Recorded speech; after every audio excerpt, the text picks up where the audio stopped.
വളരെ ദുഃഖകരമായൊരു വാർത്ത, രാജ്യത്തെ നടുക്കിയ ഒരു വാർത്ത. അഹമ്മദാബാദിൽ എയർ ഇന്ത്യ വിമാനം തകർന്നിരിക്കുന്നു. 242 യാത്രക്കാരാണ് വിമാനത്തിലുണ്ടായിരുന്നത്. ഗുജറാത്തിലെ മുൻ മുഖ്യമന്ത്രിയായിരുന്ന വിജയ് രൂപാണിയും ഫ്ലൈറ്റിലുണ്ടായിരുന്നു. അദ്ദേഹത്തിന്റെ നില ഗുരുതരമാണ് എന്ന സൂചനകളാണ് ഒടുവിൽ ലഭിക്കുന്നത്. 110 പേർ ഇതിനോടകം മരണപ്പെട്ടു എന്നാണ് പ്രാദേശിക മാധ്യമങ്ങൾ റിപ്പോർട്ട് ചെയ്യുന്നത്.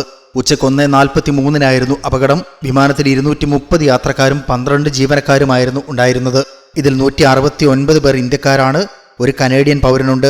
52 ബ്രിട്ടീഷ് പൗരന്മാരും 7 പോർച്ചുഗീസ് പൗരന്മാരുമാണ് ഉണ്ടായിരുന്നത്. അപകടത്തിൽ ഒരു മലയാളിയും ഉൾപ്പെട്ടു എന്ന വിവരവും പുറത്തുവരുന്നുണ്ട്.